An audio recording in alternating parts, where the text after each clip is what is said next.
अष्टविनायक, ये श्री गणेश के 8 रूप है। आइए देखते हैं गणेश जी के इन 8 रूप के बारे में।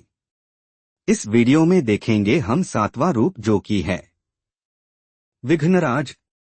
विघ्नराजावतारश्च शेषवाहन उच्यते। ममतासुर हंता स विष्णु ब्रह्मेति वाचकः। भगवान श्री गणेश का विघ्नराज नामक अवतार विष्णु ब्रह्म का वाचक है। वह शेषवाहन पर चलने वाला तथा ममतासुर का संहारक है। एक बार की बात है, भगवती पार्वती अपनी सखियों से बात करती हुई हंस पड़ी। उनके हास्य से एक पुरुष का जन्म हुआ। वह देखते ही देखते पर्वताकार हो गया। पार्वती जी ने उसका नाम ममतासुर रखा। उन्होंने उससे कहा कि तुम जाकर गणेश का स्मरण करो, उनके स्मरण से तुम्हें सब कुछ प्राप्त हो जाएगा। माता पार्वती ने उसे गणेश जी का षडक्षर वक्रतुंडाय हुम मंत्र प्रदान किया।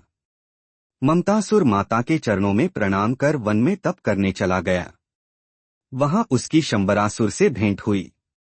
उसने ममतासुर को समस्त आसुरी विद्याएं सिखा दीं। उन विद्याओं के अभ्यास से ममतासुर को सारी आसुरी शक्तियां प्राप्त हो गईं। इसके बाद शंबरासुर ने उसे विश्वराज की उपासना की प्रेरणा दी।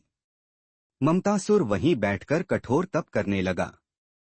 वह केवल वायु पर रहकर विघ्नराज का ध्यान तथा जप करता था।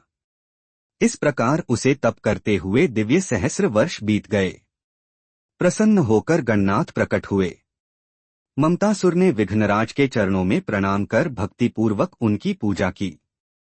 इसके बाद उसने कहा, प्रभो, यदि आप मुझ पर प्रसन्न हैं तो मुझे ब्रह्मांड का राज्य प्रदान करें। युद्ध में मेरे सम्मुख कभी कोई विघ्न न हो। मैं भगवान शिव आदि के लिए भी सदैव अजय रहूं। भगवान विघ्नराज ने कहा, दैत्यराज, तुमने दुस्साध्य वर की याचना की है, फिर भी मैं उसे पूरा करूंगा। वर प्राप्त कर ममतासुर पहले शंबर के घर गया। वर प्राप्ति का समाचार जानकर वह परम प्रसन्न हुआ। उसने अपनी रूपवती पुत्री मोहिनी का विवाह ममतासुर से कर दिया। यह समाचार जब शुक्राचार्य को मिला तो उन्होंने धूमधाम से ममतासुर को दैत्यों का राजा बना दिया। एक दिन ममतासुर ने शुक्राचार्य से अपनी विश्वविद्या की इच्छा व्यक्त की।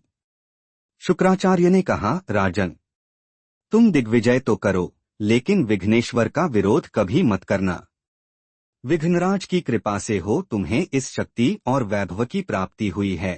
इसके बाद ममतासुर ने अपने पराक्रमी सैनिकों द्वारा पृथ्वी और पाताल को जीत लिया। फिर स्वर्ग पर आक्रमण कर दिया। इंद्र से उसका भीषण संग्राम हुआ। रक्त की सरिता बह चली, परंतु बलवान असुरों के सामने देवगण न टिक सके। स्वर्ग ममतासुर के अधीन हो गया। युद्ध क्षेत्र में उसने भगवान विष्णु और शिव को भी पराजित कर दिया।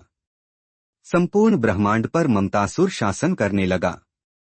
देवताओं को बंदी गृह में डाल दिया गया। धर्माचरण का नाम भी लेने वाला कोई न रहा।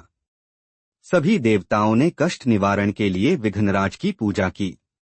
1 वर्ष की कठोर तपस्या के बाद भगवान विघ्नराज प्रकट हुए। देवताओं ने उनसे धर्म के उद्धार तथा ममतासुर के अत्याचार से मुक्ति दिलाने को प्रार्थना की। भगवान विघ्नराज ने नारद को ममतासुर के पास भेजा। नारद ने उससे कहा कि तुम अधर्म और अत्याचार को समाप्त कर विघ्नराज की शरण ग्रहण करो, अन्यथा तुम्हारा सर्वनाश निश्चित है। शुक्राचार्य ने भी उसे समझाया, पर उस अहंकारी असुर पर कोई प्रभाव नहीं पड़ा।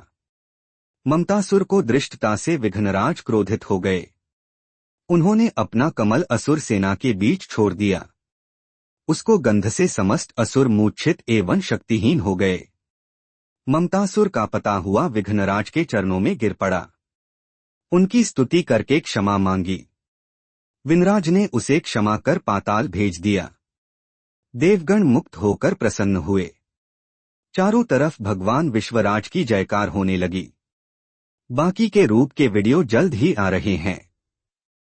उसे देखने के लिए चैनल को सब्सक्राइब जरूर से कर ले। अगर ये वीडियो अच्छी लगी हो तो लाइक जरूर करें।